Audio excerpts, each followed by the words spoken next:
All right, so welcome everybody. I think we'll start with some quick introductions. So my name is Paul Stas. I'm the head of sales here at StrongPoint.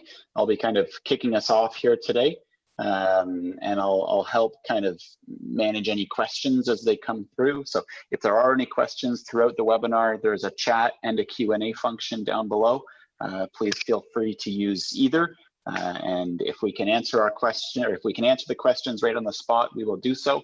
And if not, we will follow up with you after the fact.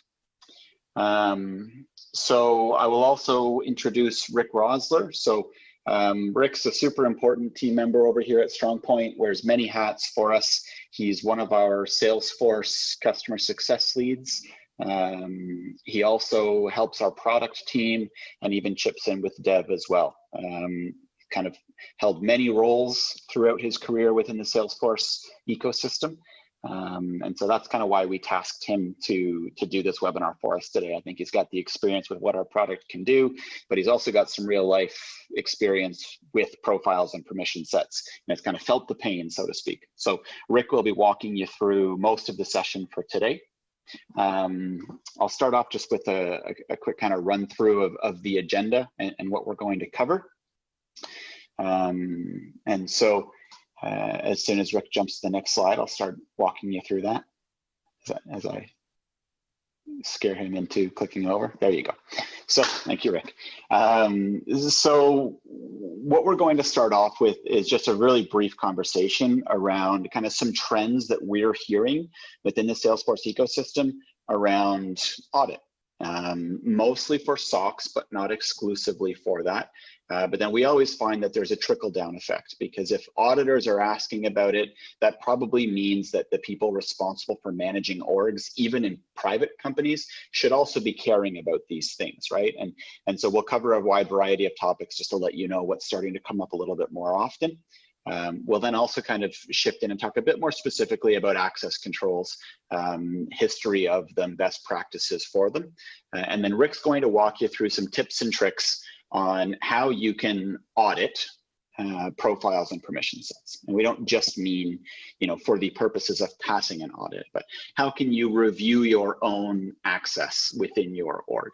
And hopefully you'll kind of get a better understanding of where profiles, permission sets have come from, where they are today, and how you can get kind of better visibility into who has access to what inside your org. That's our goal for the day today. So before I go off, I'd like to share just a little bit about our product. It's always nice to kind of give some context. Who are we and what do we do?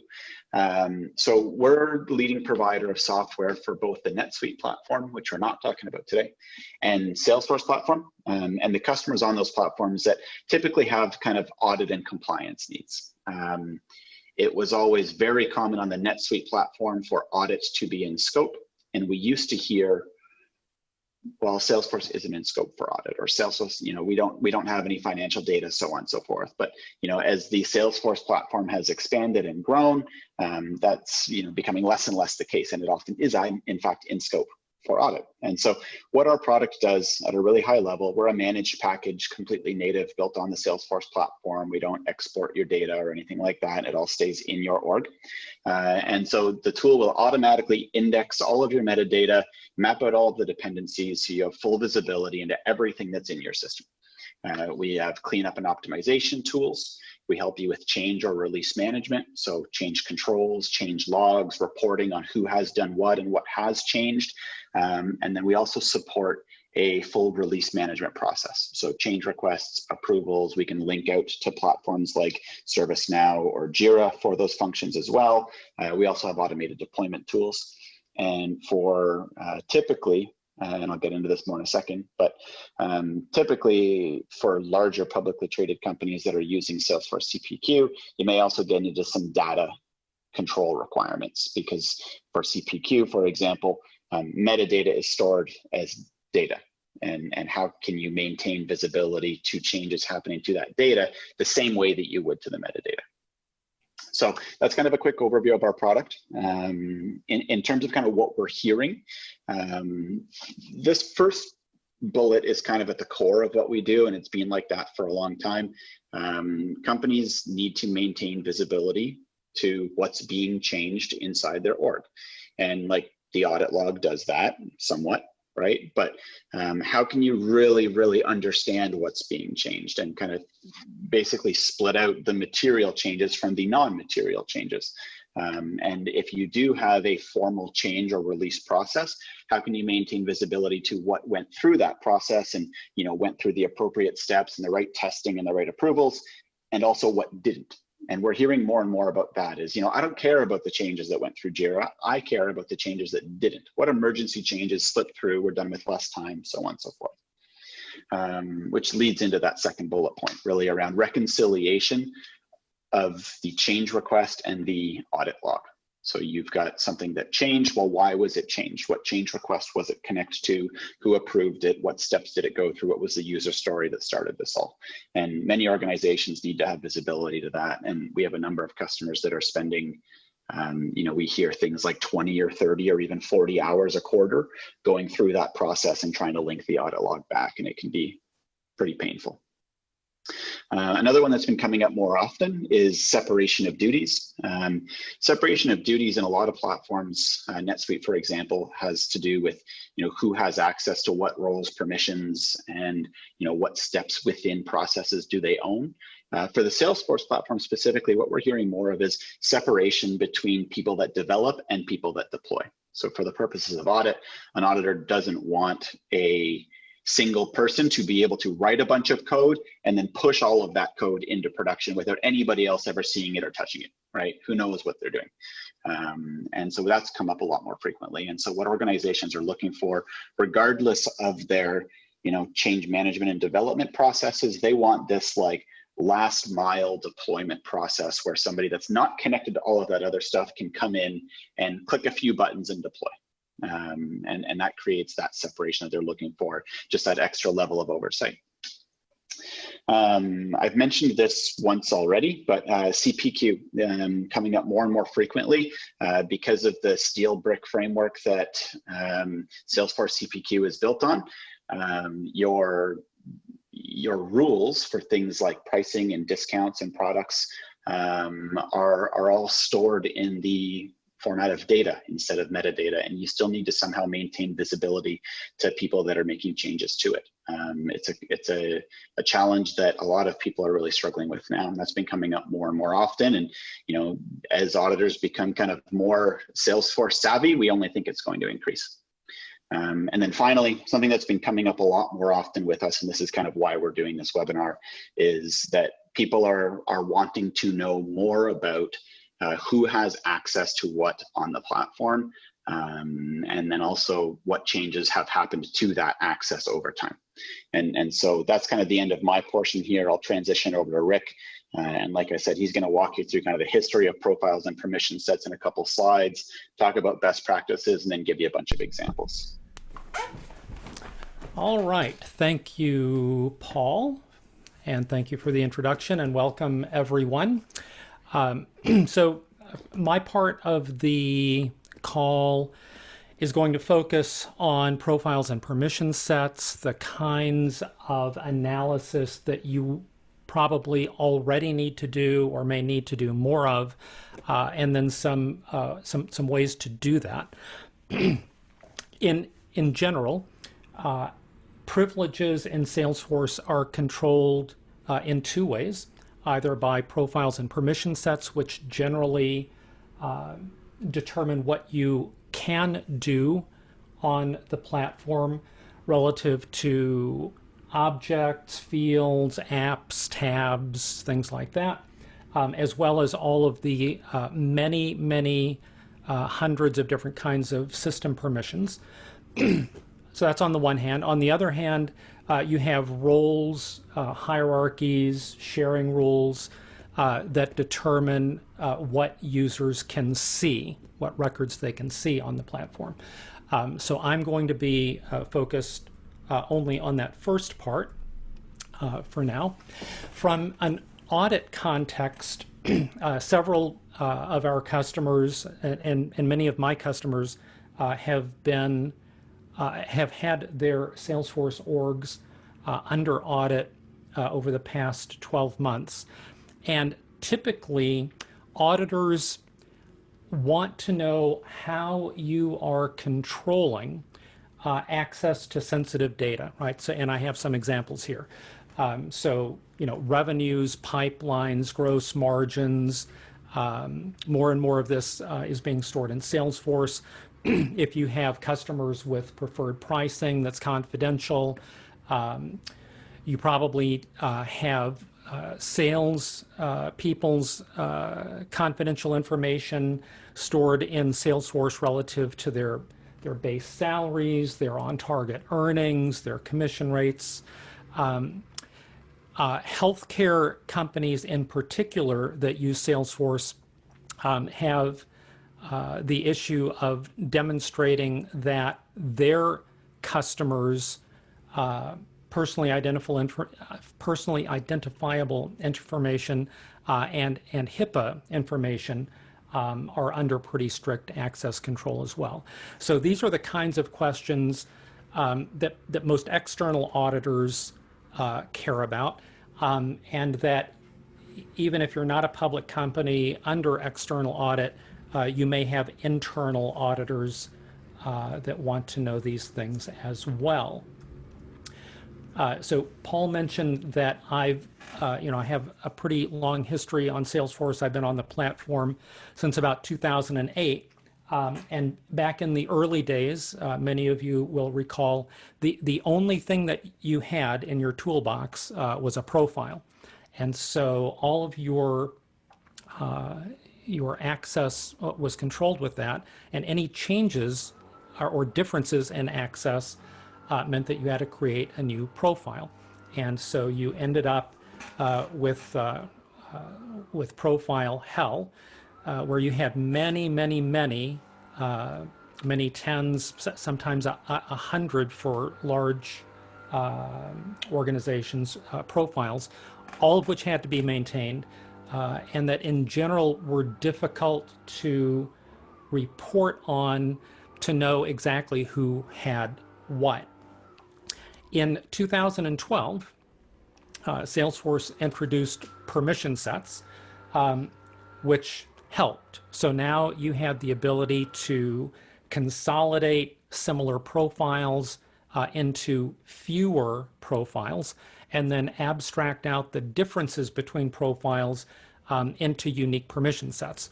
And these permission sets were typically, I think of them as task-based, and often tied to a specific object or objects, or maybe a managed package, right? So you would have, I'm going to use a sales example kind of throughout this, right? So you'd have salespeople who need access to opportunities. And so you would have, you probably have an opportunity-oriented permission set that might include some product data as well. Recently, within the last few years, as we mentioned, CPQ's become very popular. CPQ ships with, I think, 4 or 5 different permission sets depending on your role. And so the salespeople probably have one of those. If you use electronic contracts, you may have an EchoSign or DocuSign app that requires its permission set, and so forth, right? So as you onboard salespeople, now you have to remember, typically through some kind of HR documentation or onboarding SOP, all of the different permission sets now that must be assigned to every salesperson when they join. And you probably have a set of permission sets for many of these other roles. And the following thing can happen in this era now of permission set hell, where you end up with lots and lots of permission sets that are very granular, and whose complexity kind of grows as n squared, right? So if you have a few hundred users and you have many tens of permission sets, then the number of possible combinations gets into the thousands. And so maintaining kind of a dictionary of who needs what becomes more complex. Again, from a sales perspective, a thing that happened in a previous organization I was in, we had a new salesperson come on board. They were assigned the permission sets. It was near the end of the quarter. They closed their first big deal, and they go to press the button to send the EchoSign contract, but the button's not there. And the button's not there because, as part of the onboarding procedure, someone missed assigning that permission set. So, that guy. So we almost lost the revenue from that deal for the quarter. That guy almost missed out on his permissions, right? So this is an example of the complexity. So this year, last year in beta, this year in production, in spring 20, Salesforce added permission set groups, which is great because now, assuming that you have fewer roles, like a sales role, most of the people which need the same set of permissions, you can group those permission sets into a permission set group, and then you just assign the group, right? So the administration of permission sets becomes much simpler. So in each stage of this evolution, the objective has been to make the maintainability and administration of these very finely grained permissions easier and easier. So, sometimes it's worked well at the expense of something else. We'll see how permission set groups work. Early indications are that it's a big win for most admins and most orgs. So that's kind of how we got to where we are today. In order to get from the left-hand side, where you're kind of exclusively dealing with profiles, to the right-hand side, where now you have things kind of more well organized around permission set groups, you have to go through this first step of transformation or evolution, where you create fewer profiles, and then you abstract out those differences into permission sets. This step, if you haven't done it, or if you need to continue doing it, is the most data intensive and the most complex part, because you may have many profiles that you need to determine, one, how similar are they? And as you know, profile reporting out of Salesforce isn't always the easiest thing. We'll talk a little bit about some tools in a few minutes that will help with that. So you need to understand what each profile does and create some reporting on that that's consumable, and then be able to compare those in order to do your consolidation and permission set creation. Once that is done, then the second step, in my limited experience with this, it is typically a little bit easier, because user roles typically have similar, if not identical, sets of permissions. And so in my sales example, right, except for for all the individual sales reps, they probably all have one permission set group. The sales managers probably have a slightly different set because they have more access. Sales directors, VPs, and so forth might have increasing permission sets. But in general, the number of items that you need to juggle becomes much smaller. So on your journey from the left-hand side here to the right, how can you get this data? So the first thing that I want to mention is the Profile and Permission Set Helper from Salesforce.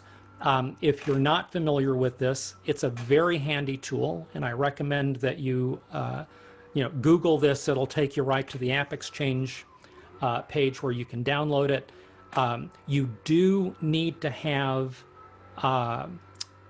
Lightning and My Domain deployed in order for the most recent version of Profile and Permission Set Helper to work. If you do have that, it comes with two views, basically. So there's a user and permission analyzer that's pretty flexible, and you make some selections, and it tells you It tells you the permissions that, that various users have. There's also a handy tool as part of this, which is the profile to permission set converter, where you choose a profile and it will convert it to permission sets. So this aids in the actual execution of this this consolidation exercise that I talked to, where you're going for a smaller number of profiles and abstracting those differences out into permission sets. So that's a handy tool. You should definitely have an eye on that if you're not already using it. The two things that I'm going to focus on in the last 10 minutes of the webinar are these next two.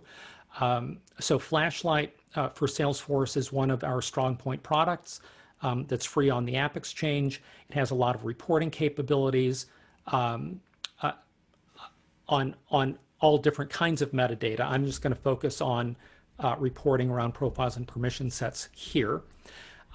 There are some things that, that the StrongPoint product currently does not do or do easily, especially around reporting on user permissions.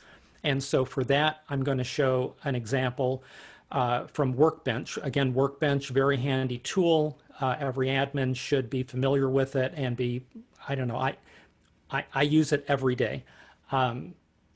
It's very flexible, very powerful, and I'll show you kind of the end product, an Excel workbook that has all of your profiles and permission sets in rows, and then every user permission in your org in columns, and the intersection tells you whether you have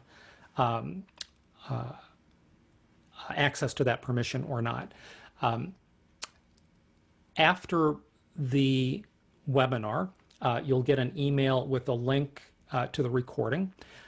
If you're interested in getting a copy of this workbook, there's a tab that has instructions on how to go to Workbench, get the data, pull it in, format it, and so forth. You can just email back that the email that you receive, and we'll send you a copy of the workbook.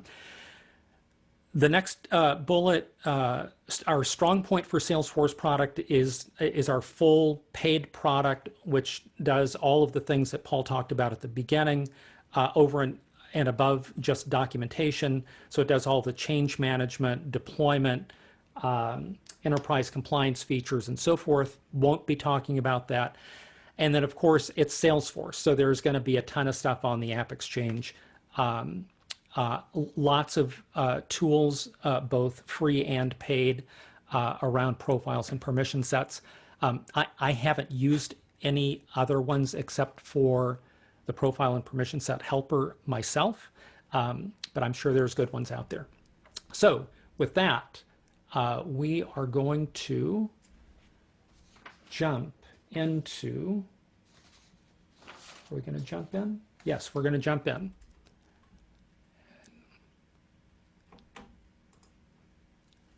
All right. Okay, so I am in Flashlight in one of our demo orgs.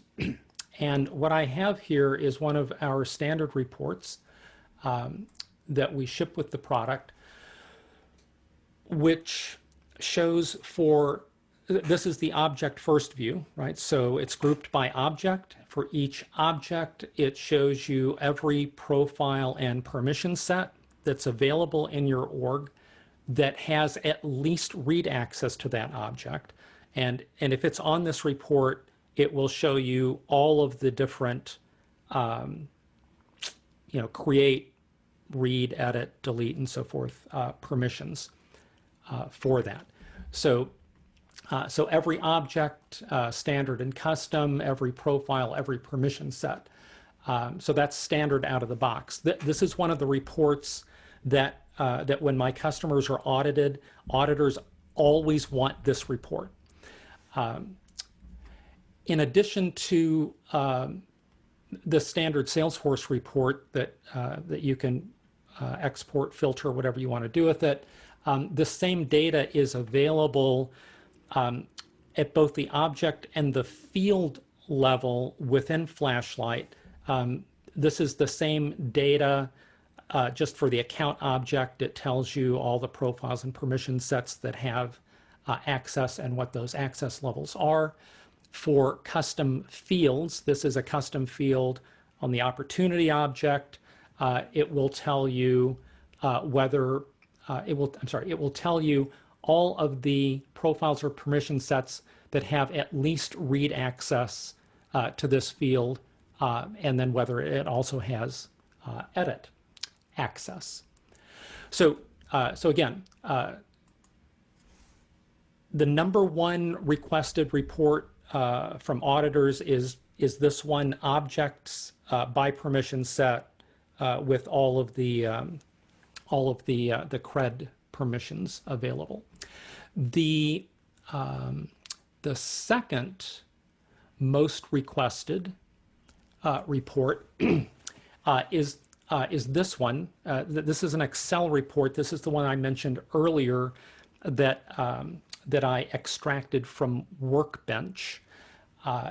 Currently, you cannot generate this from StrongPoint. But again, in column B, you have every profile and permission set in the org. Across the columns, you have all of the different user permissions that are available. In this particular org, there are 217 unique permissions that can be assigned. And then there's, in column D here, it just tells you kind of a summary, for the contract manager profile. They have 43 unique permissions available, and then you can read off what those are. Both the report that I just showed you, the object by permissions report, and the user permissions by permissions report are both very handy if you're in this analysis phase of trying to understand which profiles and permission sets are similar. Because we're typically where you always want to start with that exercise is you want to see, you want to look at all of the profiles and permission sets that have read access to objects, because that's the most fundamental. And then you want to compare all those and see which ones have the same read access to the same objects. Those are your first candidates for consolidation, as well as looking at profiles that have the most similar user permissions. And those are also candidates for consolidation. What I've found is that the ones that you find similar in one bucket are almost always the same ones that you find similar in the other. But it's a good cross-check to make sure that the consolidation makes sense. Okay, so those are the top two most requested reports. Depending on the industry that you're in, I mentioned healthcare earlier because it seems to be the one that has the most strict access controls, especially around customer confidential data. Finance companies run a close second. For those industries, auditors will often want to see permission set assignments at the field level. And so here you would want to be able to demonstrate that all of your PII or HIPAA or other kind of sensitive financial fields are only accessible to typically a very small audience. For that, as part of Flashlight, we have an export tool. The export tool it's designed to export data in a number of different ways. It can export it by object, by profile or permission set, or by user. This is an example of the export by profile and permission set. And so for this is the standard user profile that we're looking at here. It's similar for all of these. You can see the CRED permissions for objects. You can see all of the user permissions that are available, apps, tabs, external data sources. The big one is the field permissions. So here is a list of every custom field, standard and custom field, for every standard and custom object that the profile has at least read access to. So again, depending on your org and the number of objects and fields you have, that this can be a pretty lengthy report, but it's very comprehensive. A lot of stuff here. The other thing that's often of interest internally, not so much for auditors, is who has access to Apex classes and Visualforce pages.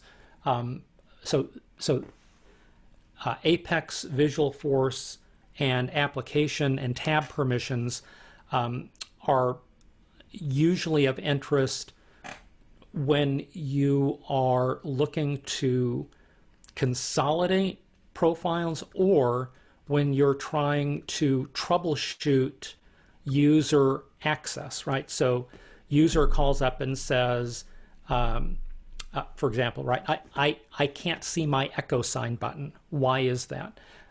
So these kinds of reports that we provide out of Flashlight, either through this Excel-based reporting or the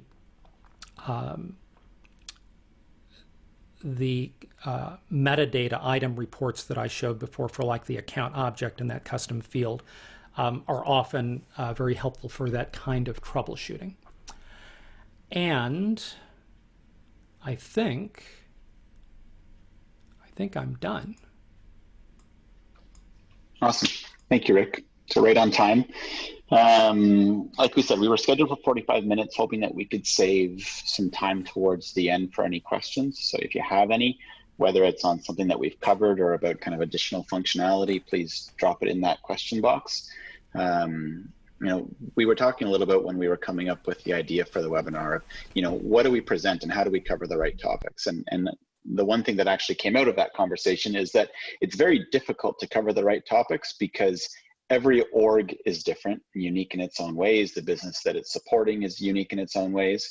And what we're finding is that the governance or compliance or audit requirements are also very unique.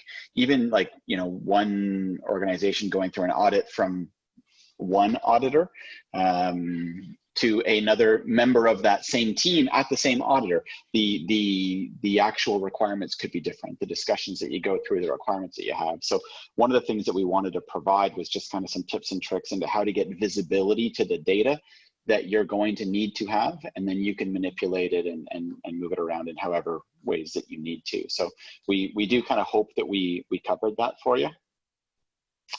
And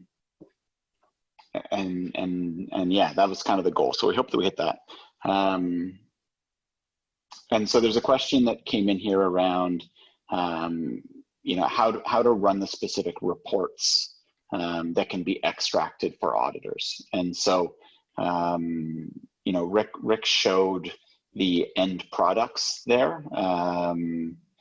And not sure, Rick, if you still have Flashlight open, but if you want to go in and show specifically how to click those buttons, but what we can do is follow up for those that are interested and let us know, and we can share some short little how-to tips and tricks for how to generate the reports that Rick has created. So what he's showing you here is from our export object tool, which is available in the free version or the full version of StrongPoint, and then you can go through and you can manipulate the filters for this report to look at the object level profiles, permissions, or by user, and then the report will just generate itself. So there's not much to show around kind of how to.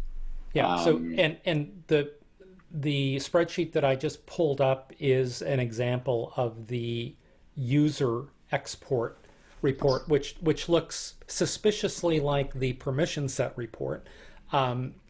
because it basically shows all of that same information. It just consolidates all of the data from this particular user, which is me, for all of their, for their profile and all of the permission sets that they're assigned. So the union of all of that is shown on this report, and you get one Excel tab per user. So I hope that answers that question. If it doesn't, then let us know and we can jump on a quick follow-up and walk you through how to use the tool. And as Rick said, with his workbench example, if you do let us know by email, we can send out the actual workbook that Rick used for it. And that does have kind of step-by-step instructions of how to use the workbench tool to produce that data. I will kind of stay paused for a few more seconds here to see if there's any other questions, but so far it's just been the one. So then I will slowly start wrapping up. So I kicked it off by saying that it seems like audit is becoming increasingly common on the Salesforce platform as it expands and as more kind of business critical or personal data is on the platform. And so there's a variety of ways for us to help meet those requirements. There's another question that popped in here. The question is just around kind of organizing for companies that have many kind of customer permission sets and objects, and if this will also help with that. And so the short answer to that question is yes. I think kind of any of these tools would also cover those for you.